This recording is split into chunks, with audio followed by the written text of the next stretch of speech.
The weary traveler draws close to the end of the path.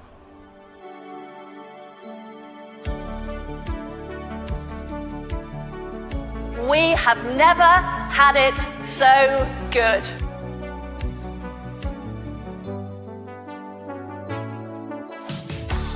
All of this just works. We are selling tea to China. You did not have to redeem this, ma'am! Out with them, forget about them. Your broadcast is very biased. You've written a lot of ridiculous articles, so I would encourage you to be more journalistic and have more integrity. Socialism is when the government does stuff.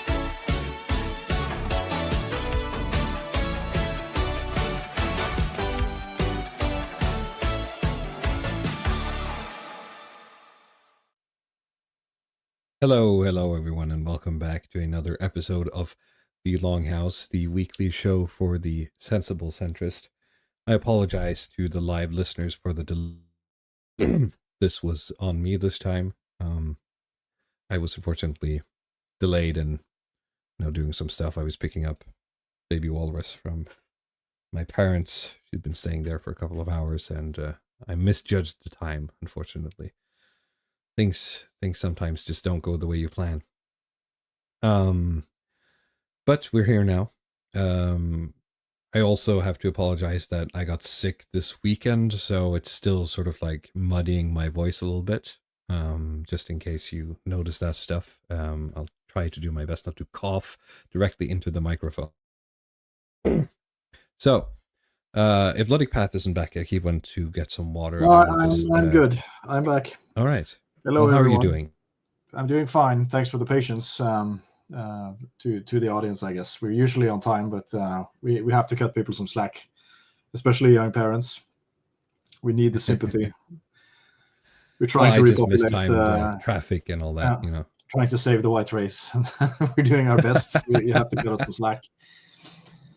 This is the pro-natalist policies. It means that all podcasts are going to be 10 minutes delayed. Unfortunately, it's just how it is. That's just the way it is. Yeah. All right. So we have a smorgasbord, I guess, of slop this weekend. I mean, I desperately try, as I said last time, to find stuff that we can talk about at least for a little while, that does not involve, the latest American hijinks. But it's been very hard the last couple of weeks. Like even in Norway, it's hard to filter out American news. Or like, here's the latest thing Trump did. We're back to like 2016 levels of, total Trump domination of Norwegian media. Yeah, it's but I'm. My memory is kind of fuzzy because 2016 was a long time ago, so I'm not sure if the things that were happening in 2016 were as crazy as the things that are happening now, or if the ante has been upped since then. I do think it's a little bit I think things are weirder now, definitely. Yeah. Slop-driven foreign policy is the term. But we have a couple of items. We're going to cover the election in Germany, talk a little bit about that before we again, you have your sort of weekly salvo, I guess, against the American regime. Let's see here. We'll start with this article that I thought was a bit interesting. Sorry, a bit of a cough.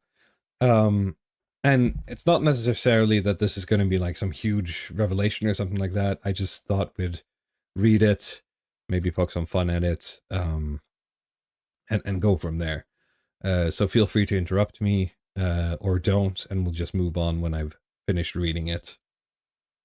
Yeah, I was just looking for some exit polls for the German election. That's usually quite interesting, but America is usually unrivaled in that stuff, right? You can get these sort of post-election polls with all the figures. I have some prepared.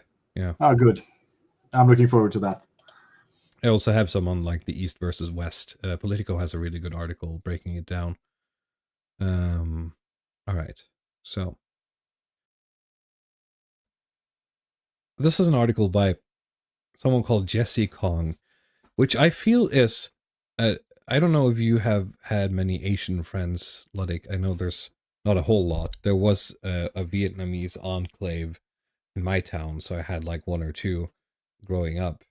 They would usually give their kids like two names. One which was like their Vietnamese true name, I guess, and one like Christian name, which was because they're all Catholic, which is all like Jesse or David, or like they'd have these like weird sort of Anglo names. Sounds very Filipino, doesn't it? Where they have like there's multiple sort of Asian tribes that do this.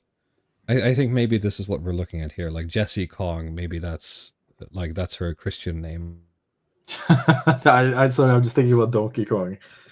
Every time there's like an additional DLC character or something in the Tropical Freeze. Now featuring Jessie Kong, yeah. Columnist, of course. This is an opinion piece. Now, I think this is interesting because as we'll get on, I think she's saying a lot of good stuff, but it's in a weird context to me.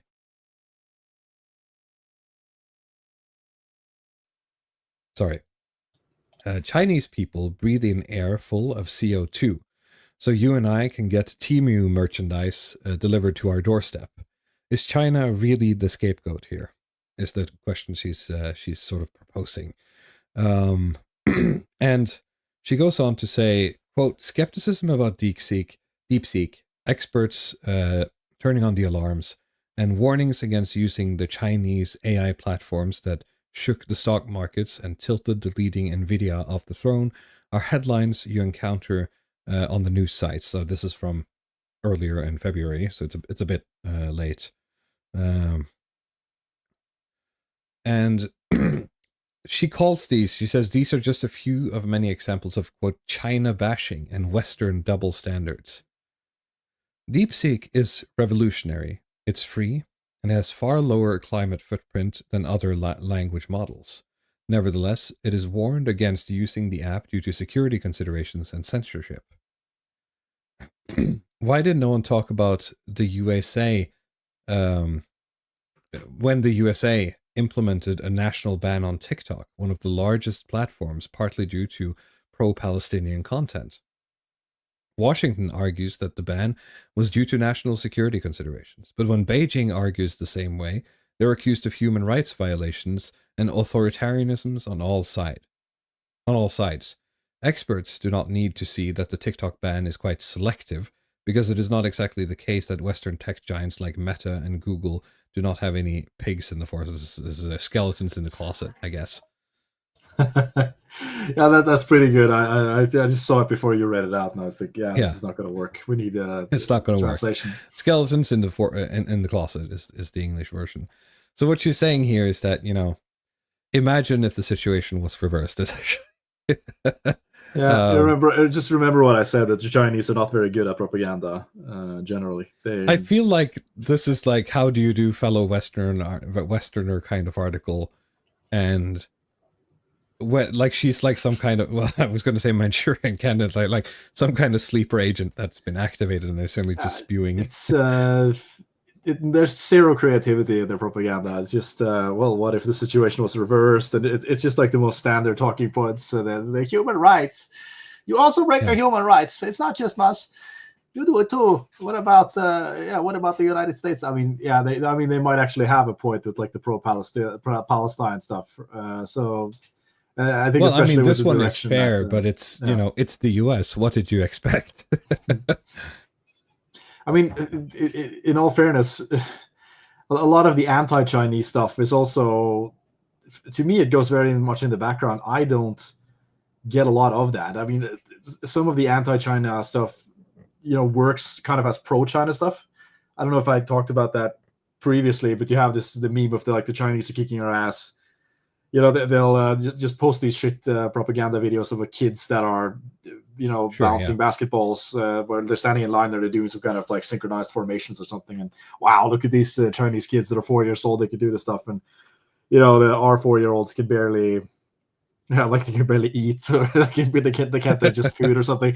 And it's over. It's over. Yeah, they're kicking our ass. Look at how organized they are. And, they're so good at technology and economics and everything. So it's always sort of two-sided. I hear very little about China in general, I think, in the Western dialogue and in my media diet, even though it's something I'm interested in. I feel like it's very it seems it's very closed off. It's acknowledged that it's there, but it's not. How many times has this been brought up in conversation? It's quite rare. Russia comes up, United States comes up, China is just kind of. Well, it is in the background. I think it's less interesting for people. So I don't know. Maybe. It just it's kind of what I'm talking about with stuff like this, because it always comes off as like, oh, we're being oppressed or but I think a lot of people, when they read this, they don't even feel like their attitudes were that negative to begin with. Sure. I think a lot of Zoomers were. I don't know if I saw some study on it that Zoomers have very positive attitudes towards China because of TikTok and imagine now that like China is emerging on sort of like the gaming market, like 10 years from now, when a generation of Zoomers have grown up on like a new batch of Chinese video game slop, I guess they're going to love it. Raid Shadow Legends. The seeds was planted 10 years ago. the communist propaganda that's sort of subtly subliminal messaging that's been trickled into the young's minds. Yeah. Okay. I just brought up the article in Norwegian here just in case we hit any other snags. Western double standards. It's not that we don't understand China, but we do see China through tinted glasses tinted by the CNN, the BBC, and other Western media. Western double standards don't stop there. It is not unheard of that China is accused of trade on unfair terms or other censurable conditions. When China reached 1 billion, it would destroy the planet, according to sort of the overpopulation people of old. When they would introduce the one-child policy, there were human rights violations. Well, to be fair, I don't think anyone else did the one-child policy thing. I think that L goes to China in both directions, I think, both in the human rights violations and the outcome, right? Yeah, this just sounds like a woman complaining, really. I mean, yeah, in both directions. I don't know if people... Again, it's like this is something that it sounds like it's happening inside of the mind of this person because it's so not a part of the dialogue. I mean, when was the last time you saw a newspaper headline about China or something? I can't even remember. Well, it was when people were talking about DeepSeek, and it was always like, yeah, but just be careful because China is behind it, so you can't trust those guys. That's sort of the right. Yeah, but of course that didn't stay very long because the French released the model that was even faster. Exactly. A couple of days later, so the whole thing was kind of forgotten about, at least in my view. I've never wanted to go back and use DeepSeek again or anything like that. It seems like if everybody can just copy that model, then it's not that interesting, really. So. China is a country that has grown up as an outsider that the popular kids warns everyone else about. The West has concluded that democracy is equal, that democracy is, that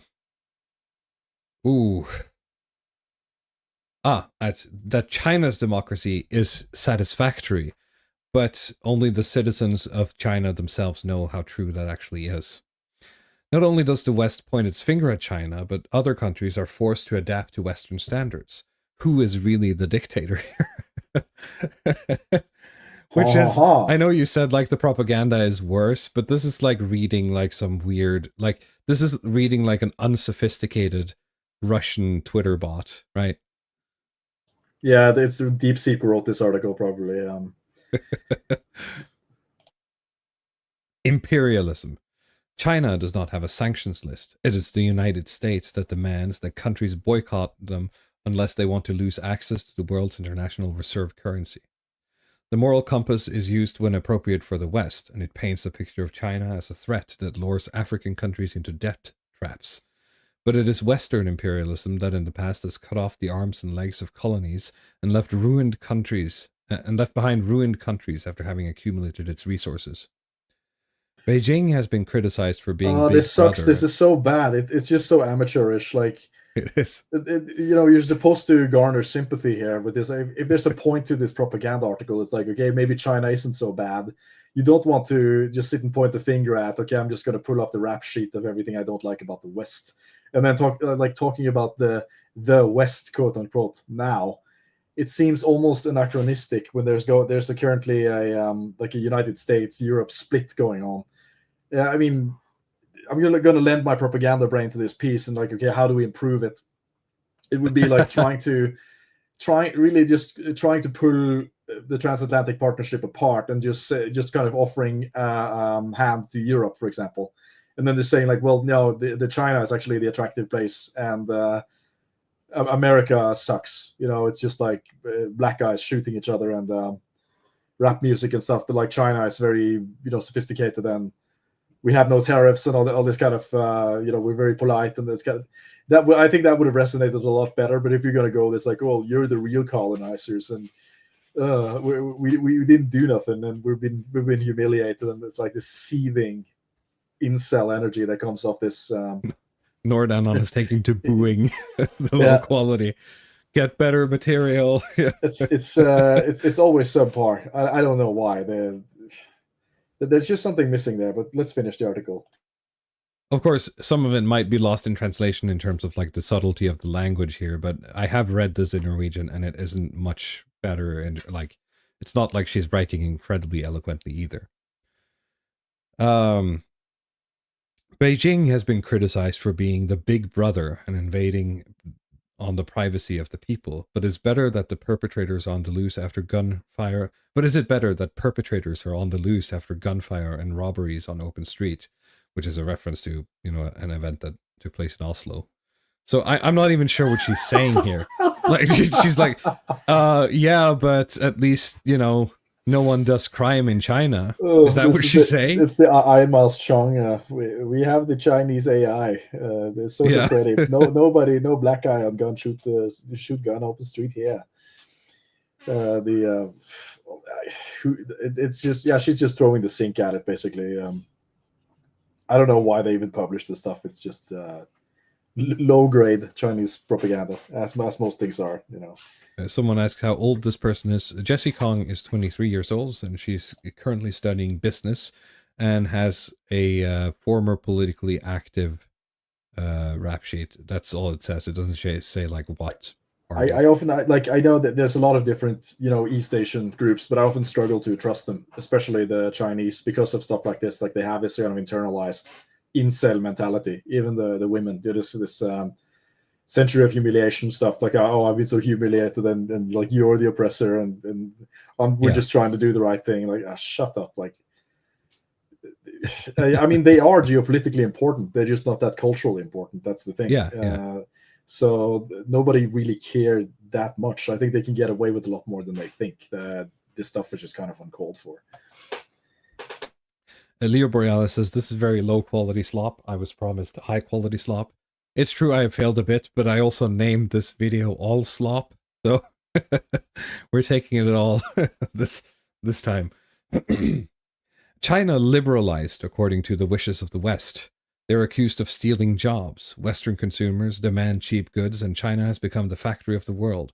The country's inhabitants breathe in air full of CO2 so you and I can get Temu goods delivered to our door. In this part, I totally agree. And, when I become emperor, I'm going to ban, slop from China. I'm just going to say we're not going to buy stuff from Temu and Shein and all that. And we're almost already doing it by putting like tariffs or like taxes on it. Missing out on the wish.com 5-frame Van Gogh photo that they printed Alibaba, out. all that bullshit. Alibaba batteries that don't work. I mean, okay, I mean, I get it. I'm not really a fan of this. I don't know what you're going to call it, like this reindustrialization stuff where they just want to complain about China taking their factory jobs or something. I think it's nonsensical, but I also don't blame them for doing these jobs. So, I mean, specifically in the case of the US, there's a case to be made because it was a sort of concerted effort to move jobs to China a lot of the time. Well, but it did increase living standards. I'm not really complaining about it. It did, yeah. Most of those people don't want. I mean, we could get back to that later. Get like back on the factory line. the US, yeah. the new US paradigm of the Cletus reset, where they want the factory lines back, so that they can get meaningful 12-hour jobs again in the coal mines or whatever. But yeah, we'll talk about that later, but maybe we should. Lastly, she says, think for yourself, when was the last time you read a positive news story about China?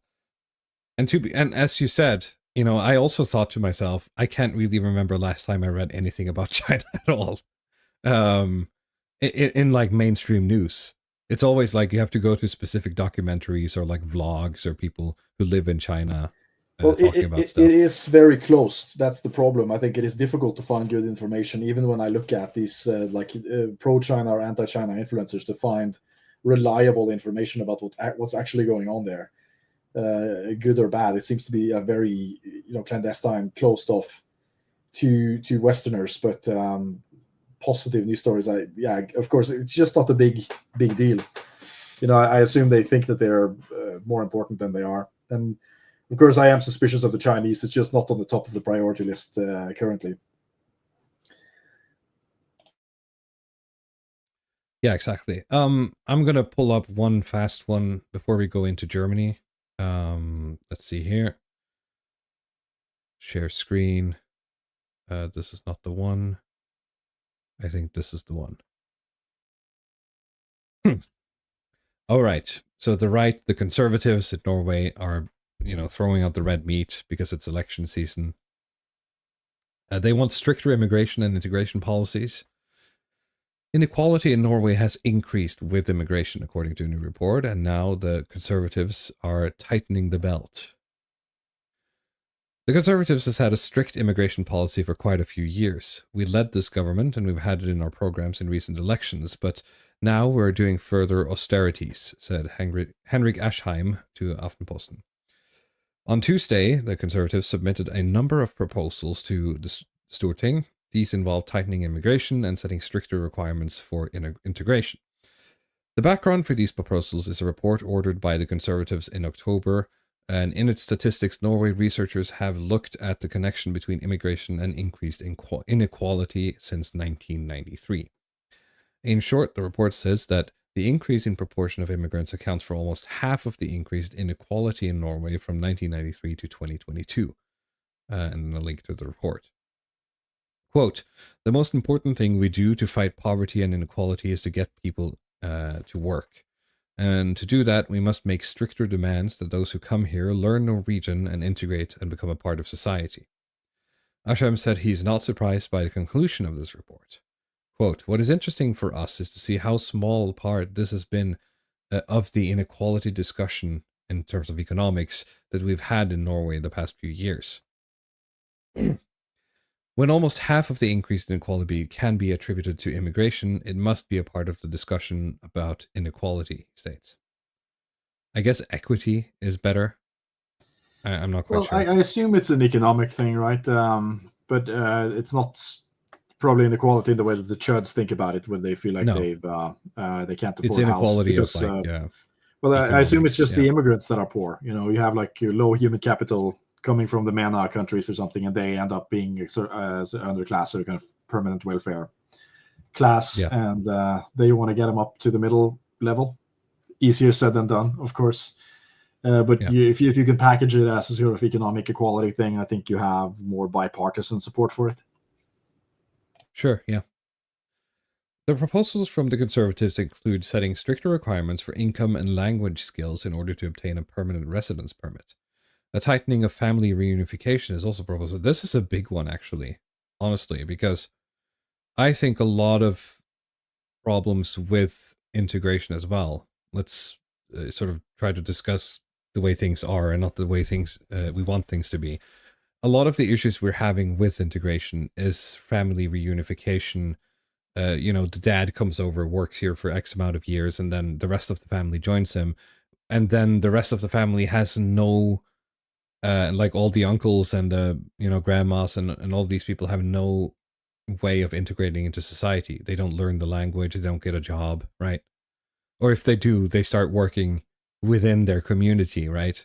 So you get these enclaves of people who never interact with sort of the host nation, and then you have kids growing up in that and who turn into, well, according to the reports from Oslo, violent gangs of youth.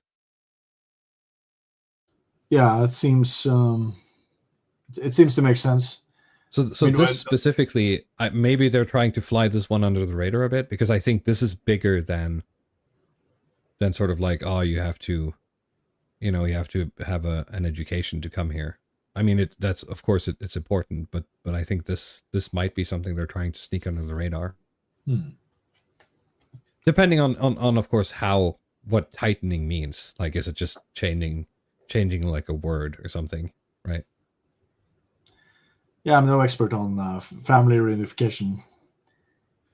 Let's see here. I'm just going to bring up the Norwegian one just in case. Are we talking about new sort of voices coming from the right or the conservatives? And he says, yes, it certainly is. At least we've been gearing up for what has been the direction for quite some time. It's a little difficult not to see this in the light of you losing ground to the Progress Party, right? That's what I was getting at the top, is that they're losing a lot to the Progress Party. It's election season. Is this a way to stem the leak? He says, no. The hard part about getting bad measurements is that everything is read as part of it, but the truth is that we ordered this report long before we started falling in the polls. Sorry, the hard part about getting bad polls is that everything is read as being part of it. But the truth is they ordered this long before the polls started to fall. The report states that it's especially immigration from non-Western countries outside of EU that draws inequality up, or builds inequality up. Asheim also believes that this is where you have the most room to restrict immigration. Quote from the paper, aren't those who have the greatest need to get new opportunities, for example, Norway? Let me double check that. What is he saying? The paper asks, isn't it people from non-Western countries who have the biggest need to find a country with sort of good opportunities, aka Norway? That's what the paper is saying here. Yeah. And he says, it's quite right that it's to the greatest extent that this group is fleeing war, they're fleeing crises, they're seeking a better life. But the question is, should Europe or Norway take all of these people into their society with a completely different culture and a completely different starting point? This is insane, actually. Sort of, this is why I'm thinking this has to be like a play. Because I don't think you would find anyone from the conservatives talking like this. This is like engineered talking points to appeal to young Progress Party voters, right? It does sound like that, yeah. But I mean, hey, if that's what it takes, then I don't mind all for it. Yeah. The latest proposal from the Conservatives is to investigate a system where Norway pays for the relocation of refugees to safe third-party countries. Oh yeah, offshoring. We talked about that on the previous stream. So it does seem to be becoming mainstream, even though Norway's not. We're getting the girl boss pantsuit relocation programs. Yeah, it's happening. Putting them in Turkey or whatever else, Greece or something. So the paper asks, you want to help them where they are, simply put. Yes, not exactly where they are, because they're fleeing from wherever they are, but it's quite obvious that if you get a safe stay in a country that is similar to the country you come from, which has more jobs available to you, it is easier than coming to one of the most highly competent and high-wage countries in Europe. Very nice. Well, that is true. And that is, I think, an issue in Europe as well, where you have the MENA refugees that are very low human capital, and you have countries that are high GDP per capita with high requirements. Just to be productive, like if you have a high minimum wage and you outsourced a lot of the manual labor to China, then it's very hard for these people to become productive at all. I mean, ideally, if they had emigrated to maybe the United States or something, they could get what do you consider like low skill jobs or low education work. Yeah. But it's much harder in European countries, especially in like the very high earner. Yeah, I mean, London has sort of managed to work around it by nuking itself economically, in a sense. But there's a lot of if people you on go to welfare like a there. random town in France, you're pretty much screwed, right? Yeah, no, I think so too. It's just really hard to, if you have a country with a lot of workers' rights, and I mean, it also sets a higher bar for how you could be productive, which again makes it harder to integrate people. So blessing or a curse, I don't know, but there is a dynamic there that is different from the United States in terms of integrating people and bringing them into the fold, because they just can't be productive in the way the country is structured. Yes. So, let's see here. Let me bring up the election results for Germany here for a moment. Let's see here. I have the Google one. I hope that is okay. Maybe I can find something else that's better. Here we go. This one's pretty good. Let's see here. I have 2 articles, but we'll see. We won't go to like too deep into reading them verbatim. So Germany held their elections, I guess it was this Monday. Is that correct? Sunday, actually. Sunday, sorry, yes. And what's been talked about a lot is of course the mythical firewall, I guess. I won't call it mythical because it's actually quite real. But it was a huge win for the center right, the Christian conservatives and their sister party in the south. Go back to our episode with Consequent Fry if you want to have a look at that, or check out their channel if they maybe have done something in English. If you're interested in sort of more deep dive, I guess. Yep. Sorry, go ahead. Well, yes, well, CDU is the party of Angela Merkel, right? And they've been a sort of consensus party in Germany for a very long time. Now, Germany has been run by this SPD Greens coalition for a while, and they seem to have lost out to, well, you have like the standard conservatives, and then you have a little bit more on the right fringe with AFD that we've talked about. And of course, like the AFD was the big question for this election, right? How if they would be able to get the majority, and they were polling, I guess, maybe at around 20-ish%, and they got about 19.99 something. So very close. Seems like polling is good in Germany. But I mean, the reason that, people were waiting, or they were, I guess, anticipating this is because of Musk, right? And because he's thrown his hat in the ring here, along with Vance a little bit, and some of the MAGA types, and sort of wanting AFD to win, have a majority, and hopefully do things like leave the EU. Or the lesbian Nazis or whatever would reignite the Fourth Reich or whatever.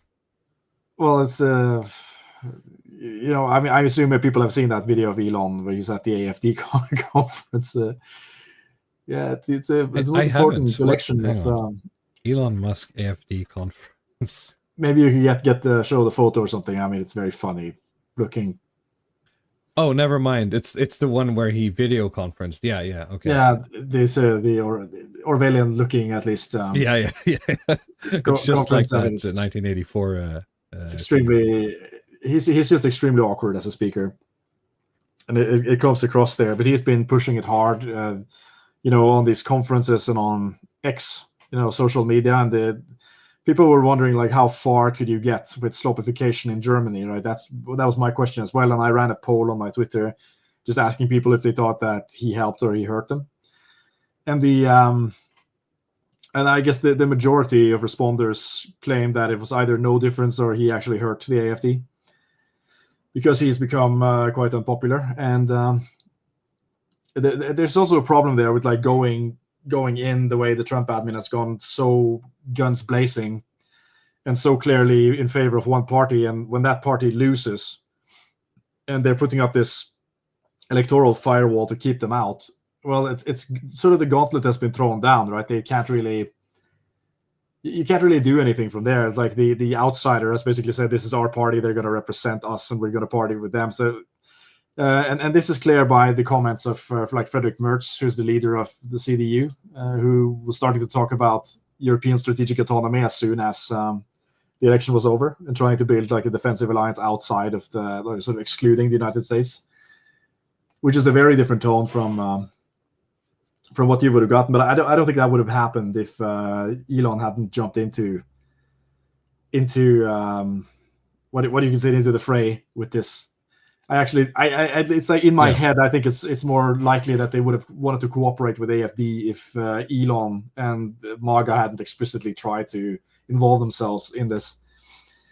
But now Maybe, but it's hard. This, I mean, I feel like they did it kind of late, like almost too late to have any real effect. But it's hard to know how much of it was like a knee jerk. Yeah, screw that, right? Sort of reaction. Yeah, and the voting pattern. I mean, what is interesting though is I was going to look at the map of like where people voted what. If you have anything else you want to say before that, I will do the demographics first, and then we can. So you can talk about the implications. Here you can see the sort of the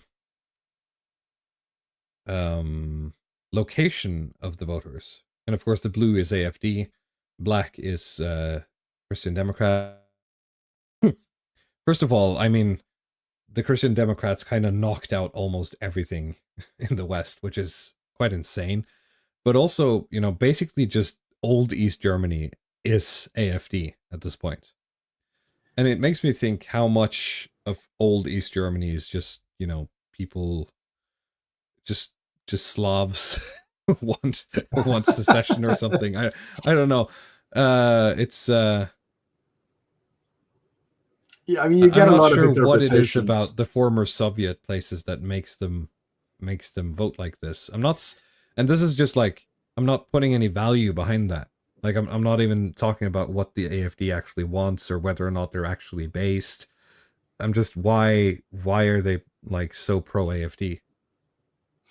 Well, the Germans, I mean, we had them on our show, and they talked about how there is some sort of nostalgia, I guess, in the East German provinces for a kind of an older system, and as a general, so discontent with, you know, West Germany, I assume. Sure, yeah. But it's very, like, it's almost comical the way that this map looks. There, I guess you have a little island inside of East Germany with the CDU. That's great. Yeah. But other than that, it's just completely. That's Berlin, isn't it? Yeah, it's Berlin. Yeah. Oh, interesting. It's Berlin and Potsdam. Yeah. But yeah, they did also talk about how like the AFD is different, sort of depending on what districts you're in. But the East Germany parts of AFD is a lot more, let's just say, Russia friendly. They're a lot more. Yeah. I mean, closer to what you consider. People are saying in the chat, they're saying, you know, the denazification word, which of course you can attribute that as well. Yeah, that's not insignificant actually. To you know how you look at politics, and Jared Taylor posted something as well, which might be relevant comparing what you said earlier. Election results by level of education, and we can see here that the higher education you have, the less likely you are to vote for AFD. And of course, the more likely you are to vote for the Greens, which is something that echoes in the Nordics as well, I think. But I think it also splits among the lines that I also see on Norwegian conservative Twitter as well, is that increasingly sort of what you would call the AFD coalition is becoming more and more I want to say anti-intellectual, but that would be wrong. I would almost say anti-intelligence. Just, you know, pro-stupid, really. I think MAGA is like that, but this is not that bad. Like when you look at the proportions here, it's like, okay, it's slightly favoring AFD in the basic education, but the German education system, I think it is slightly, you know, better as well than many other countries. So it's not, I don't think this is a huge indictment of AFD at all. But yeah, you typically do get, if you have a middle class population and you have like a decent job with a decent salary, those people are more inclined to vote for Greens or the left or something like that. I mean, it's like this idea that I think a lot of people on the right have about, you know, leftist quote unquote, that they're like leeches on welfare and stuff. But typically it's like middle class people who have cushy jobs. Where's the you've seen the graph going on Twitter with the like the circles going from 1 to 10 in the heat map. Yeah, I hate to use it because everybody's reading it wrong, but I at least I get the meta point that that's being made there. Yeah, but gotta give all my hard-earned money to someone else. That's important. Well, I mean, it's like they have a comfortable life, live in a comfortable neighborhood, and economics is not a concern for them. So it goes on to more of these kind of environmental policies or foreign policy. You're hitting sort of like a Maslow.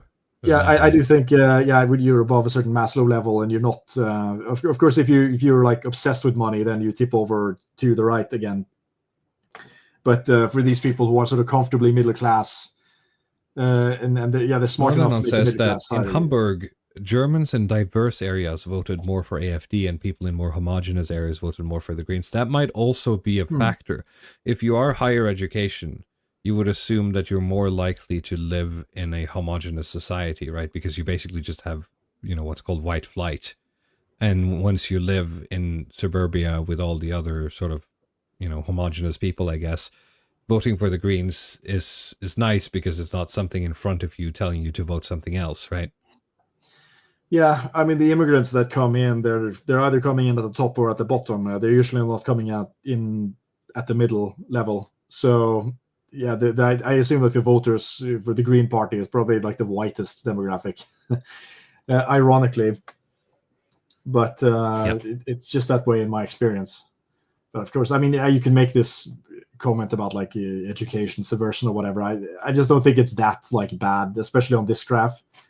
It's probably, if you look at the United States, it's a lot worse. I think that's also why I think it's always hard with the Germans, like to use the Germans as an example, because they have a tendency to just overdo things.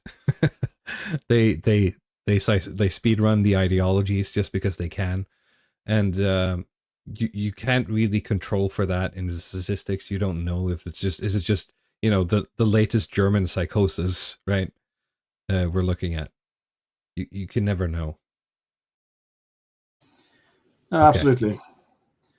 So, is it time to get onto the real slop, the mac and cheese? Do the mac and cheese stuff. I guess I've wanted to see if I had some comments regarding the election. Yeah, that Mertz has been going in on the strategic autonomy. We're looking at the sort of Franco-German alliance in the future. I want to pull up a comment here real quick from Javier Olivia. He says, is it pro-stupid, or are the intellectual pretensions of the left so vacuous that AFD appears to be anti-intellectual? Well, I think it's both. I think movements like, not necessarily directly AFD, and I think maybe that's why we would argue that potentially Musk and MAGA throwing their weight behind AFD might have hurt it more than it helped, is that it brands the AFD as less intellectual than it might actually be. Yeah, I just don't know enough about German politics to qualify AFD as anti-intellectual. I think fair enough. Compared to some of the stuff you see on put Twitter. That caveat in there that we're not experts on German politics, just based on what I've read in the news. But certainly, as I said, I think it's both. It's possible that it's both. Yeah. All right. Sorry. The thing is that I linked in the private chat because Trump responded to this election as well. Like he wrote a post on Truth Social about this, and I think he didn't get the memo from Elon Musk or any of the other guys that they were supposed to. I think information flows, from the Don to everyone else. I don't think it's a lot of two-way communication. No, I mean it's the typical thing with the new administration is that they seem to all have their own foreign policies. So. Looks like the Conservative Party in Germany has won the very big and very highly anticipated election. And highly anticipated. Much like the USA, the people of Germany got tired of the no common sense agenda, especially on energy and immigration, that has prevailed for so many years. This is a great day for Germany and for the United States of America under the leadership of a gentleman named Donald J. Trump. Congratulations and many more victories to follow. And I think he just mixes up the AFD with the CDU. Yeah, actually, I don't think he got the memo that we're supposed to be rooting for the AFD. Interesting because, I mean, he has a lot of people posting for him, right? Where they will write the posts, he'll like approve them. So this must probably have come from, Big Donnie himself, right? To make this mistake. Do you think like his like, typing intern wouldn't double check that the correct party it's won? very hard for me to understand what's going on the inside of this stuff, with the stuff you're seeing on the on like the White House website and the stuff that they're posting on like their accounts and whitehouse.gov as to who is actually managing the stuff and who's approving it and not. Sure. I mean, Nordan says here he might just be cordial. It might just be like whoever won, we just send out this one. And yeah, we well, just say a lot of good it's words. possible, but he's also been quite rude with a lot of people. So, I mean, on the other side, you have Mertz basically talking about like they need to just disconnect from the United States as soon as possible, and then he comes up with this tweet. He's not reading the room here correctly, right? That's true, yeah. Because they've the way the Germans see it, America has thrown in the they threw their dog into the ring. Right, and that dog was rejected essentially, and they're going to block out. They did that while also potentially throwing Europe under the bus a little bit in Ukraine, and then being like, "Yeah, but also it's your fault, Europe. You did this, right?" I did this. You did this. Well, yeah, I mean that's been kind of the this week of the United States foreign policy stuff. That's been. I mean, we could sort of try to do a little bit of a continuation of where we were last time because it's so kooky, right? And it's just. I mean, there's not enough time to do all of it, and we don't want this to be like a MAGA show. But I'll try to just kind of summarize. So we're talking about like Ukraine and the minerals deal. So on February like the 20th, that was on. Yeah, that was last week. Actually, Trump comes out and he blames Zelensky for the whole thing. It was the Zelensky is a dictator comment, and it was Zelensky started the conflict. Ukraine started the conflict, and that was a big deal. So they've been pushing for that mineral deal as well, and they've gone a little bit back and forth. And it seems like Zelensky is positive to signing the mineral deal, which is essentially what it is, and what he has said in press conferences is that they continue funding Ukraine, they continue to send military aid to Ukraine, and they are allowed to continue fighting if they sign over 50% of their minerals, right? And if you go on Twitter and you look at these accounts like Captured or Imas Chong, they're basically saying like now it's peace, peace at last. But essentially they're doing the BlackRock thing, right? Because you had all these types of let me tell you what. Well, they're not only doing the BlackRock thing; they're doing the BlackRock thing and putting boots on the ground, military wise. Well, it's kind of the let me tell you what the Ukraine war is really about, man. BlackRock has bought all the farmlands, man, and it's a sort of distortion of what's actually happened. But the thing that's happening now, like if Trump gets ownership of 50% of the rare earth minerals or whatever, and they continue the war. They have an incentive to continue the war for that reason. I mean, that's literally like it's the BlackRock explanation. While at the same time you're selling that in as a peace deal. So they have tried to get some headway with concessions from Russia. They seem to be getting nowhere, and I think that was something that I don't know if I said that, but that's kind of been my belief, at least based on the sources and my understanding of the situation, is that. Putin thinks he's winning, right? And I think he's correct that he's the tortoise, right? And the West is the hare. The loser here, of course, is Ukraine and potentially Europe, in a sense. But Donald might be able to spin this, into a win-win-win-win situation where everyone feels like they get something. Well, which I think would be a huge get, but it's going to be rough. There's like multiple, aside from just like senility or insanity, charitable reads on the situation is that he feels pressure to end this conflict or something, or do something that moves it forward. So it's like, okay, he's not getting what he wants out of Russia and Putin, in spite of just making all these concessions and really trying to butter them up. So the quickest thing to do is just to blame Ukraine. not to. So you're just creating a new narrative for MAGA. Is that it actually was the Ukraine's fault the whole time. It wasn't U.S. proxy war. It wasn't Biden. It was Zelensky's fault, and he has to apologize. and we're gonna squeeze him. Essentially, we're gonna squeeze the Ukrainians and Zelensky. And well, okay, maybe they did the wrong thing, but they promised to give us 5 times what we've given them in terms of rare earth minerals. So I made a deal, right? That's the art of the deal. I made a great deal for us, so we're making money on this, and then we can justify it to the voter base if there's something. So I made the U.S. richer, even though I don't know what's going to come of this. There's a lot of problems in terms of the actual implementation of what it's going to look like and how long it's going to take to get anything out of this and the nitty-gritties of the deal. But I don't think that's happening. But yeah, they keep pushing on with this stuff. So in other parts of the world, in the next day, he posted a video about the Trump Gaza on his Truth Social. I don't know. I put a link in the. I put a link in the private chat. Maybe we could. Which is, the best way.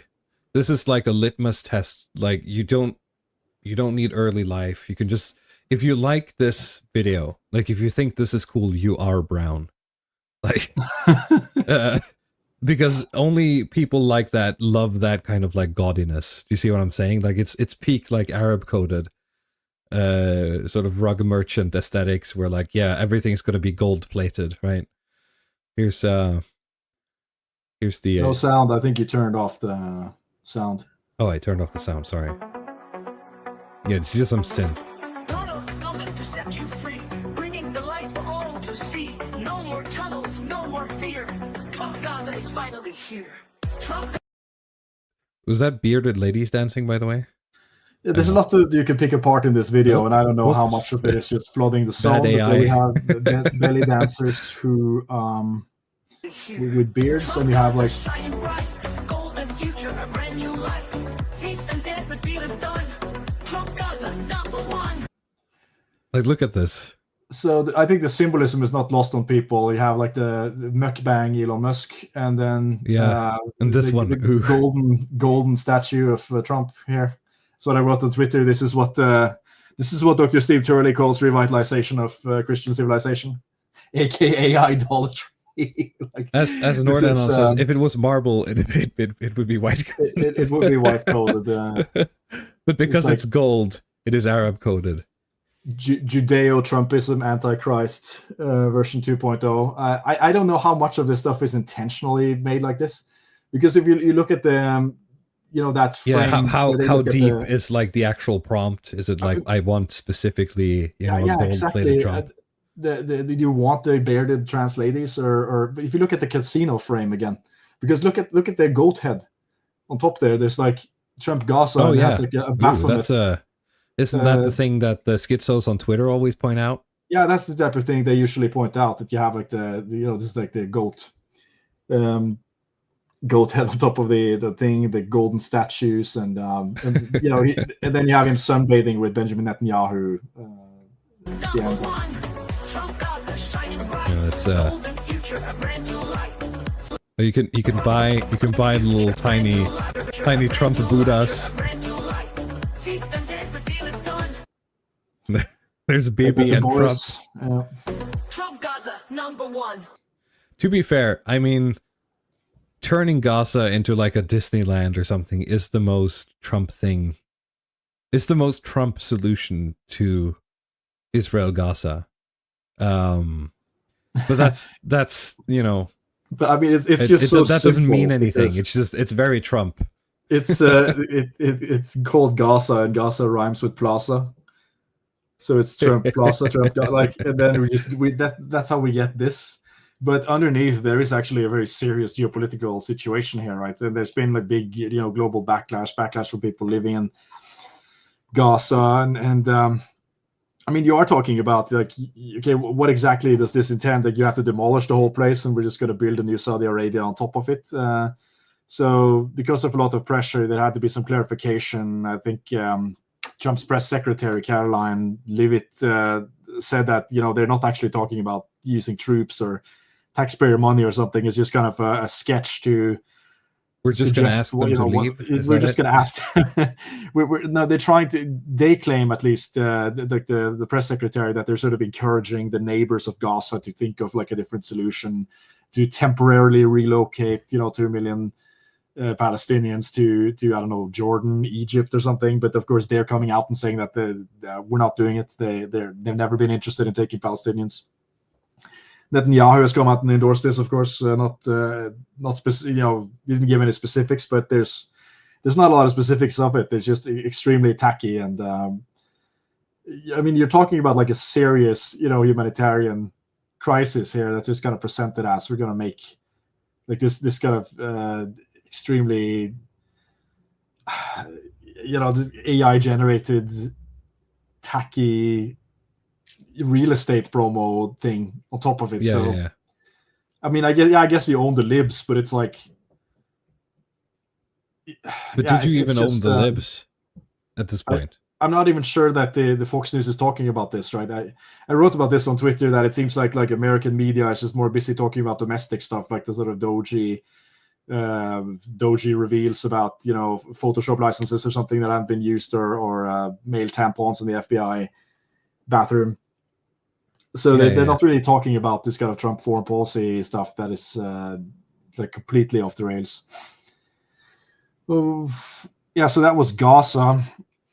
If we move on, like in Romania, there's been some interesting developments, because you've had one of Trump's envoys it's been claimed that his name is Richard Gurel, that he's been pressuring Romania to release the Tate brothers, essentially, and he sort of downplayed that later when he was asked to follow up on it. But recently they actually did release the Tates, and they were allowed to travel to the United States, so they have landed now in Florida, and Ron DeSantis came out to say that he is condemning it.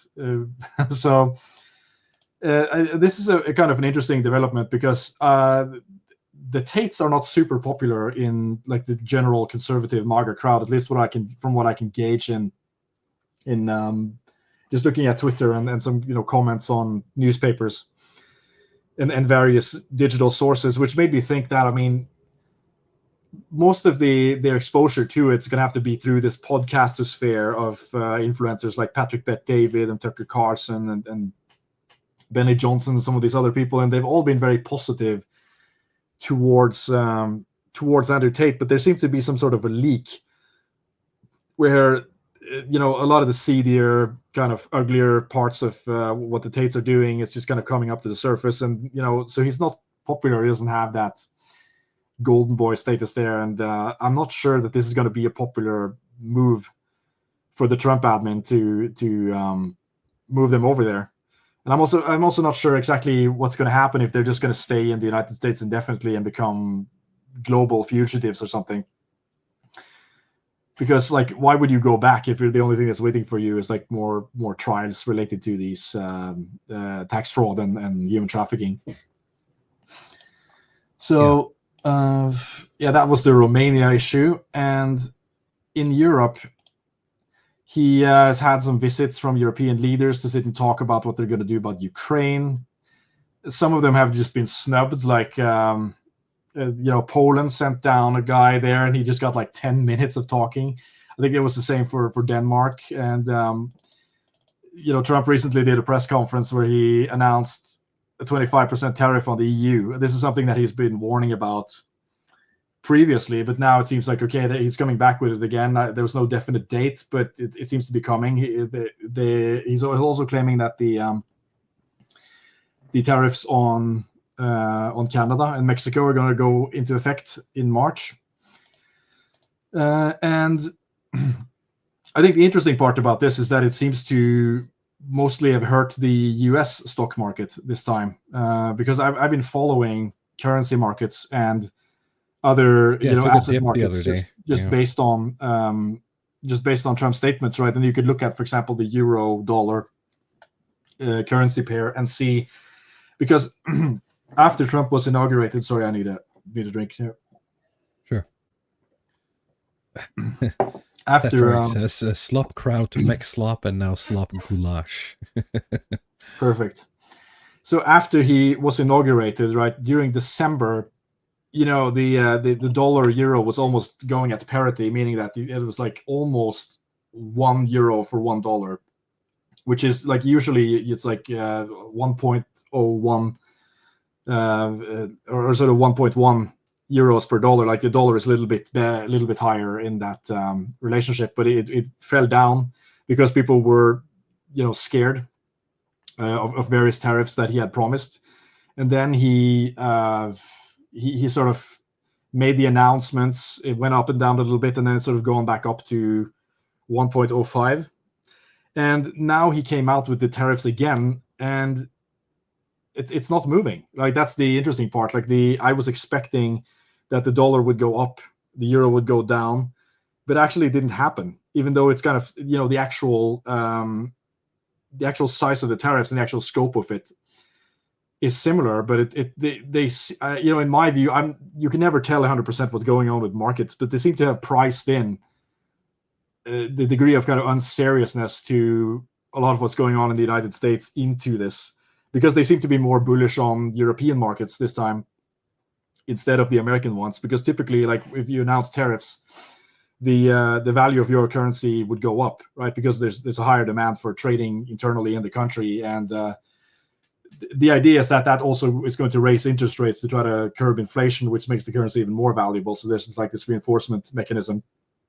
I'm sorry for getting into all this dry economic stuff, but in the beginning, it was, I think the market weren't actually sure what they were going to do about, all these tariff threats. But now it seems like they're not really that worried about it. It seems to be hurting the United States markets, and you've seen like a huge dip in the U.S. stock market recently, like on the Nasdaq, and you can look at the S&P and tech stocks in general has taken a big hit. Yeah, my tech stocks took a hit, and it's not just that, but like Trump has made some other statements as well. Like I wish I had the video where he's sitting on an airplane and he's talking about like the possibility of fraudulent securities. Oh yeah. Right. Where it's like, some of the securities, there might be some fraud there. We're not sure. And I mean, for context, like typically, like owning U.S. debt is considered like the safest asset that you can own. Like just buying debt from the United States. Yeah, and hinting that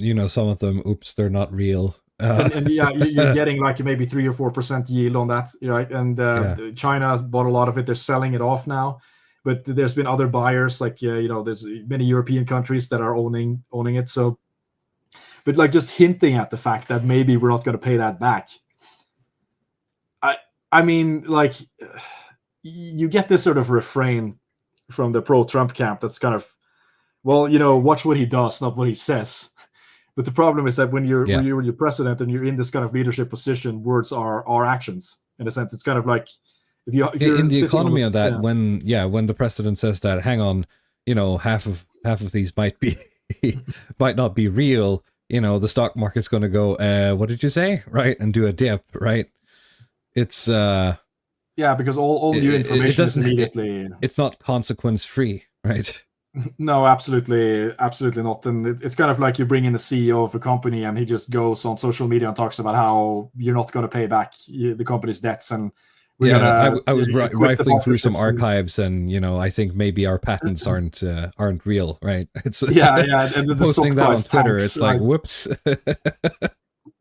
And the stock price tanks. I mean, you can't sit on the board of that company and sit and say that, okay, let's wait and see what he actually does, because the damage is already done, right? The damage to the United States as a kind of guarantor for these, the debt using the petrodollar, right? The world's reserve currency, and selling that debt to other countries, with other countries knowing that this is like the safest asset you could possibly buy. And saying, and then just airing the opportunity, the possibility that you might not pay it back. It's so incredibly damaging to the United States power, in a sense. The same thing with these kind of blanket tariffs as well, because he just went out and said that, like, the EU was created to hurt the United States, so we're going to put 25% tariffs on it. Oh, that's insane! Yeah, but there's kind of there's no explanation as to what exactly he even wants for these.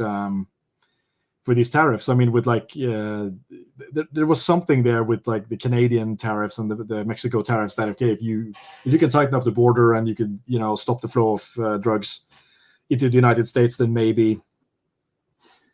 Oh, perfect. If you have Trump saying the European Union was formed in order to screw the United States, that is the purpose of it. Let's hear him. But I love the countries of Europe.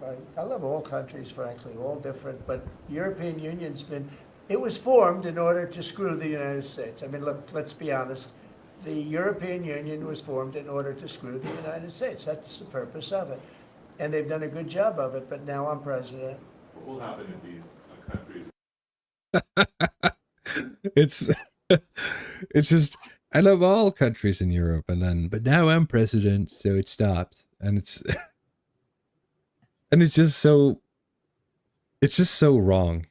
I guess that's all. It's not even like charming wrong, it's just wrong.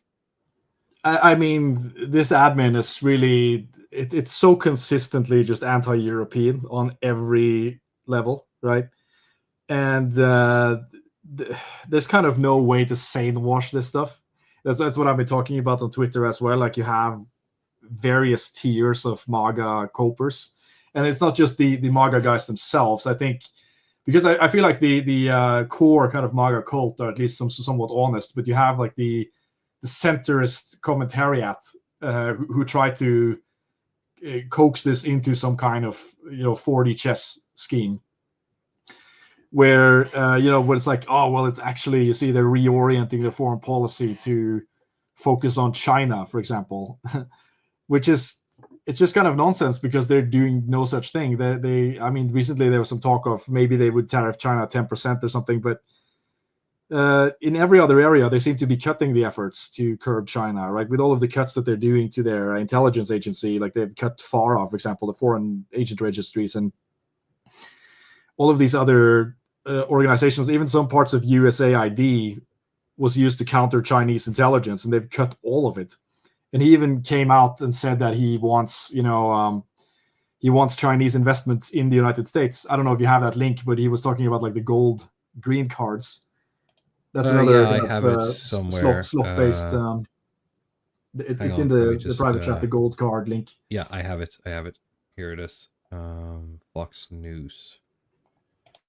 Oh, there's a lot of tabs now. Here we go. So, quote, if we sell 10 million, which is possible, that's 50 trillion. That means our debt is totally paid off, and we have 15 trillion above that. US President Trump says the new gold card visa program could wipe out US debt. It's sort of a green card plus, and it's a path to citizenship. We're going to call it the gold card, and I think it's going to be very treasured. I think it's going to do very well, and we're going to start selling hopefully in about 2 weeks. Now, just so you understand, if we sell 1 million, right, 1 million, that's $5 trillion, 5 trillion. If we sell 10 million, which is possible, 10 million highly productive people coming in, or people that we're going to make productive, they'll be young, but they're talented, like a talented athlete. That's... Nordanon says, so fellas, will you be buying a gold card? And my answer is, I guess, yeah, me and all the other Pajeets out there. Yeah, I'm getting the neighborhood together so they could we could do a waffle sale and maybe afford me an American citizenship. Petrarch says, gold card, Trump is an Arab, confirmed. We have the it's a big L for the we're a nation, not an economic zone, guys. When you're making the gold and green card, I mean. But this is kind of like selling lemonade for $1 million a glass or something, and you only need to sell one glass, and then you can pay off your mortgage or something. I mean, of course, you can get some oligarchs. I assume those are the only people who would be interested, but they already have like an investment green card. I don't exactly remember the letter code, but like you pay maybe like a fraction of that, and you can be in the United States and invest there. And I assume that's Javier Olivia. Javier Olivia is on it, because I was going to say this sounds like something one of like Musk's Doge boys cooked up, right? And Javier Olivia takes it one more step and says, the gold card is where Trump goes wrong. It should be a subscription model, $5 million a year. If you stop paying, you get deported. And that's going to be the new model, isn't it, for the United States? It's like, what do you call it? Cloud citizenship or... Cloud citizenship. You have a subscription, and if it's not paid, then you get you know how you get a visit from ICE. Screwed that would be if for some reason by the end of the Trump administration you do have some weird like cloud citizenship when like the Americans have been posting about the 15-minute cities that the EU wants to do for like years, right? And it's the Americans who do it Yeah. first, essentially. Well, I mean, you're getting a lot of that stuff. I was talking about like the BlackRock deal, or a lot of the people who cry about like WEF on social media, these boomers. I mean, the Trump admin is doing a lot of the stuff that they're afraid of, but they can't, they're just cheering it on.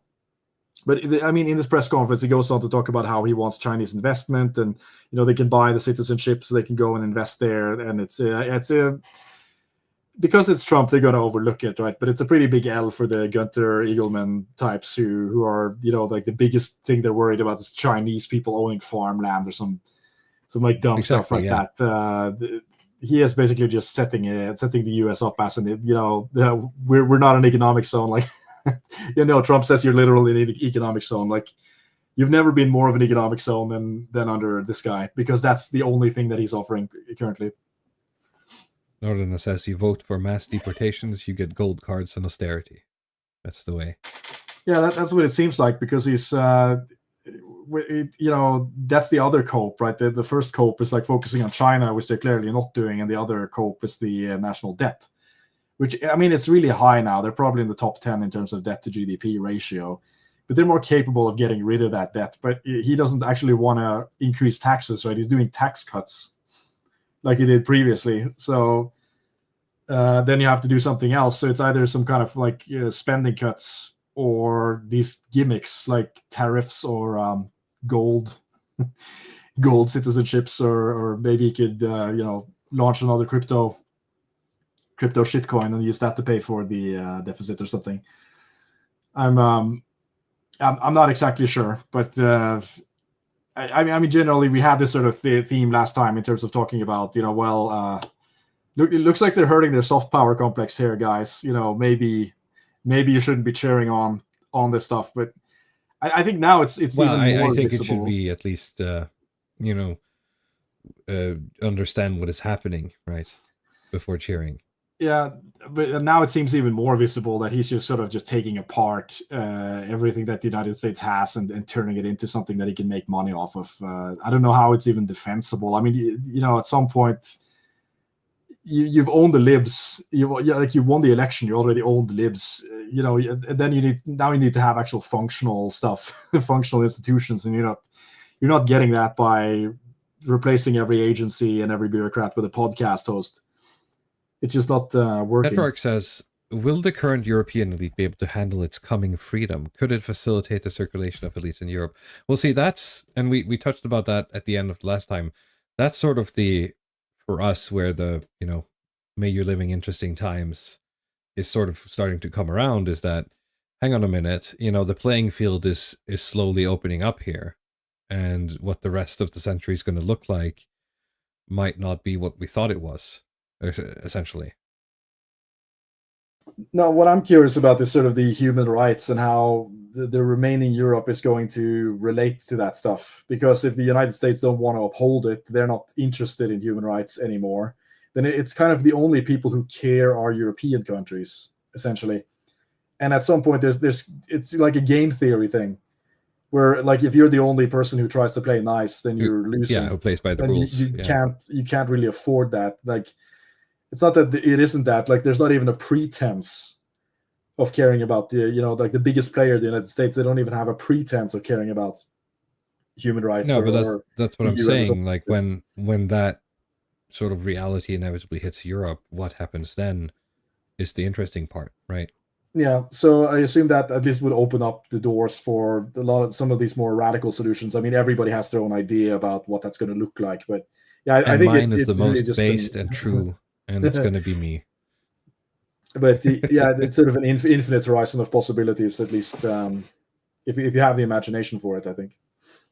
Yeah. But in terms of circulation of elites, I'm not sure. Like, you could get new people, but you could also just get the old guard that's being reinforced by this, because people are scared and they just want to go back to the last time they felt safe. So maybe like Labour is going to do very well in next Norwegian election, because people feel like that's a safe choice. Uh-huh. And they don't want to veer too far into the unknowns. I don't know what you think about that. Sure. You think this year? Yeah. Like this election? I mean, That's interesting. because you're already seeing it like with Canada. I don't have the graph here, but you had this popularity graph like when you could see the conservatives and the liberals in Canada, and they were diverging. Like the liberals were getting less popular, and the conservatives were getting gradually more popular. And then after Trump started to talk about this annexation stuff, the lines crossed again, and then the liberals because were sort of back. consolidation becomes more important.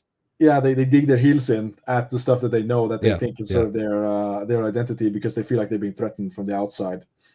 So inside of the That United is States, you can certainly a have possibility that is just going to galvanize, and especially with someone, specifically for Norway, with someone like, Stoltenberg back in the mix, it would drive people towards labor, right? that's what I'm thinking. It's Yeah. a clear possibility that people are just kind of Certainly, yeah. scared, and they want to do the devil and they want to do what's safe. Yeah. Nordanon says, like AA said, I support Trump deconstructing the gay wittingly or otherwise. It's probably not the same thing, but I think you called it MAGA acceleration. Yeah, I'm a MAGA accelerationist at this point. I mean, after Patel and RFK and Tulsi was confirmed, the only way out is through, I think. So they have to just continue to put more crazy people in, and he's doing it, right? He's putting what is it, Dan Bongino or something, one of these podcast guys, is the second in command at the FBI now. So yeah, you're just going through. Joe Rogan's going to get a job probably in government. That UFC guy who talks about flat Earth could get a job, and sure, why not? Just bring in the entire gallery of people in there and shred every bit of every institution that they have while they're cheering for it. Bill Wilson claims credit for MAGA accelerationism, saying that he's the one who gave it to you. So, well, yeah, I'll just credit, so we have our sources in order. We don't put get the copyright, the Bill Wilson copyrights on MAGA acceleration.